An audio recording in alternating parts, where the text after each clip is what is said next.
لاہور عروس البلاد دلہن ہے شہروں کی. یہاں اگر کوئی چیز مستحکم ہوتی ہے تو اس کا اثر پورے شہروں پر پڑے گا. اس کے وہ یکدم ملفوظ پڑھتے ہی میرا قلب متوجہ ہو گیا لاہور کی طرف. یکدم قلب متوجہ ہو گیا لاہور کی طرف.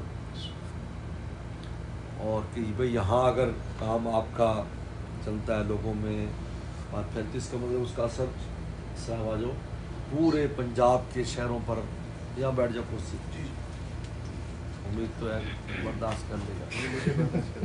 تو وہ اس یکدم سے یعنی میں خود اپنی کیفیت جانتا ہوں, متوجہ ہو تو متوجہ ہوا تو پھر خانقاہ کی فکر پڑ گئی. تو اللہ نے پھر خانقاہ کی زمین بھی دے دی, خانقاہ شروع بھی ہو گئی. چھت پڑ گئی, اب اس کا پلسٹر شروع ہو رہا ہے.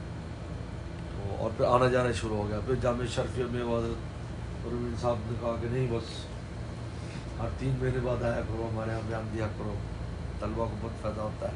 اس لیے بڑے 2 بیانوں میں شریک ہوا جامع کیا, اور ادھر ادھر بیان جمعہ یہ بڑے عجیب ہے. پہلے بالکل ذہن متوجہ نہیں ہونا تھا. اس لیے یہ میرا اپنا وہ ہے کہ تکوینی معاملات پر چلنا چاہیے اس حساب سے.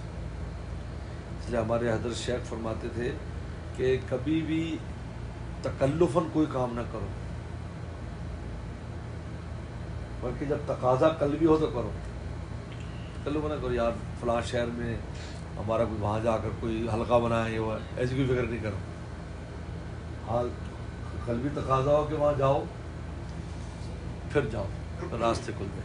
اور میں نے خود دیکھا ہم لاہور میں اتنی دعوتیں ماشاء اللہ آتی ہیں تو علماء میں آہستہ آہستہ تعارف شروع ہو گیا. ہر ایک چاہ رہے کام. اب اس سال ختم بخاری کرایا آس اکیڈمی میں جی, وہاں ختم بخاری, تو وہاں بہت علماء تھے. ختم بخاری کے لیے انہوں نے بلایا, مجھے بڑی حیرت ہوئی. وہاں کیا میں نے اسٹائلوں والے ہمارے ساتھ رہتے تھے وہ ٹیکس سوسائٹی میں. اچھا.